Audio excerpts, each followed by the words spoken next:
Devocional 19 de diciembre, Juan 1:6-7, tengo comunión. A esta tesis básica le sigue una serie de críticas a actitudes incompatibles con su aceptación. Juan se ocupa de tres afirmaciones que hace la gente, pero que deben ser evaluadas a la luz de su carácter real y en relación con esta tesis. Las declaraciones eran: ¿tenemos comunión con Él? ¿No tenemos pecado? ¿No hemos pecado? En cada caso, la respuesta del autor es comparar la afirmación con la forma de vida real de las personas y así mostrar que eran falsas. Luego pasa a indicar en cada caso cómo realmente podían tener comunión con Dios los que lo desearan. ¿Tenemos comunión con Él? La hacían personas que alegaban que tenían comunión con Dios sin aceptar la enseñanza particular del autor. Juan combate tal pretensión, alegando que ellos todavía viven en tinieblas.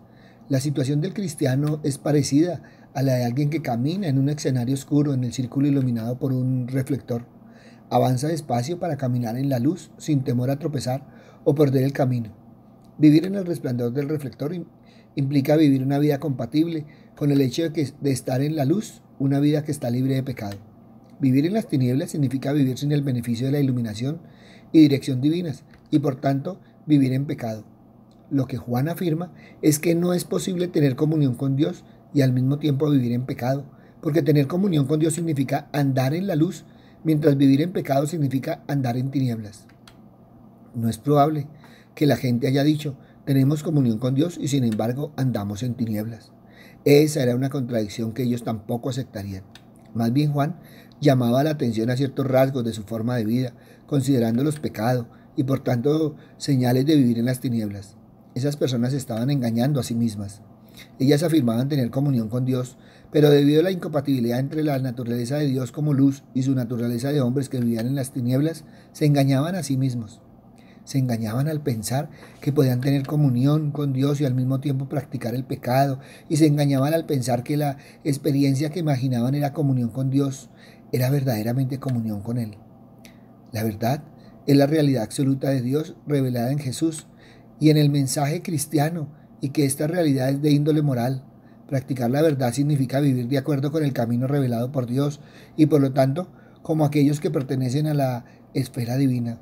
Juan dice que quienes practican el pecado demuestran que no pertenecen a Dios. En otras palabras, ellos no tienen comunión con Dios.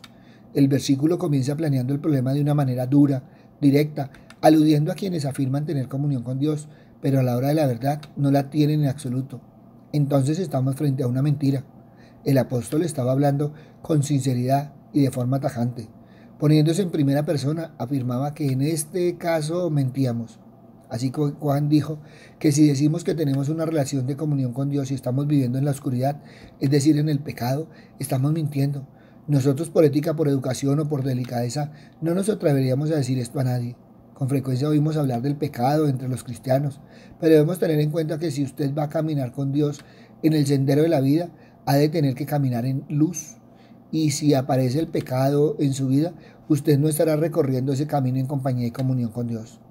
Porque usted como ser humano no puede hacer descender a Dios a su nivel. Si andamos en luz, es decir, si vivimos en la luz de la palabra de Dios, lo importante es dónde andamos y no cómo andamos. Nos hemos acercado a la presencia de Dios y hemos permitido que su palabra brille sobre nuestros corazones pecaminosos. Es posible andar en la oscuridad pensando que uno está andando bien, que está en lo correcto. En todas partes hay multitudes de personas que se sientan cómodamente en iglesia los domingos por la mañana, pero no están escuchando la palabra de Dios. En consecuencia, se encuentran como sentadas en la oscuridad, escuchando alguna disertación interesante, con datos económicos, sociológicos o políticos, o sobre cómo vivir una vida de mayor calidad y sobre cómo esforzarse en todo para que salga lo mejor posible. Esas personas se sienten cómodas, tranquilas, pero si por un momento pudieran exponerse a la luz de la palabra de Dios, verían que son pecadoras y que no pueden hacer descender a Dios a su nivel humano. En estos versículos, Juan dijo que si una persona dice que está teniendo comunión con Dios, pero está viviendo en el pecado, esa persona está mintiendo. Ahora hay que reconocer que estamos viviendo en tiempos en los que las normas morales están cambiando drásticamente o se interpretan con la máxima flexibilidad. Las personas racionalizan sus pecados e intentan justificar o disculparlos, pero no pueden hacer que Dios descienda a su nivel.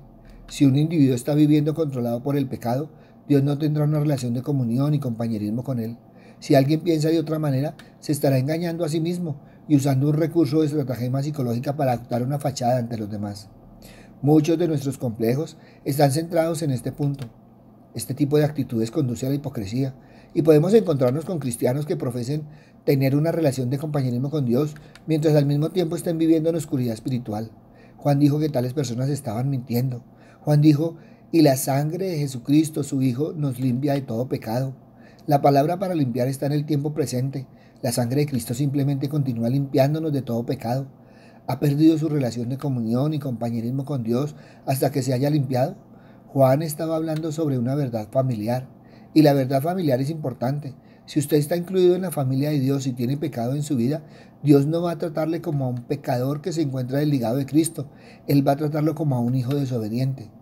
Él le apartará a un lado para disciplinarlo. Recordemos que él hizo pasar a David por dificultades y sufrimientos. Con toda seguridad, Ananías y Zafira, registrados en el libro de los Hechos, no pudieron evitar el más grave de todos los castigos. Nuestro intento de hacer descender a Dios a nuestro nivel humano simplemente no funcionará. Sin embargo, este es un método que con frecuencia se usa como un intento de llenar el vacío que existe entre Dios Santo y un hombre pecador. Ante esto, evalúa hoy, ¿tengo comunión? Papito Dios, hoy venimos a ti, Padre misericordioso, reconociendo la palabra, Padre amado, porque muchas veces, Señor Padre misericordioso, en nuestro caminar, Padre Santo, nos equivocamos, Padre misericordioso.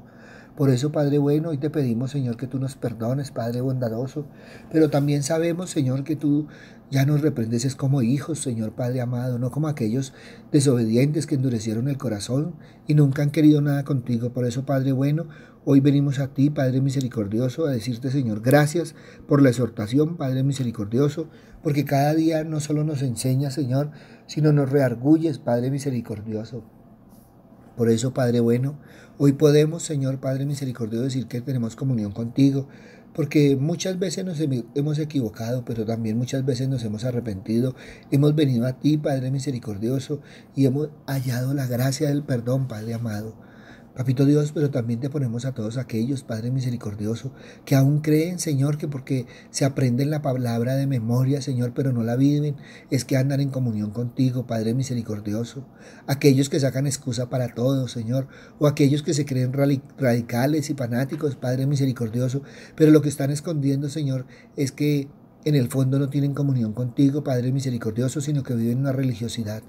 Por eso hoy, Padre misericordioso, te los ponemos en tus manos, sabiendo, Padre misericordioso, que tu Espíritu Santo, Padre amado, efectúa ese trabajo hermoso, Señor, de adobar el corazón, Padre misericordioso, y hacerlo entender la palabra. Gracias, Padre amado, gracias, Padre misericordioso.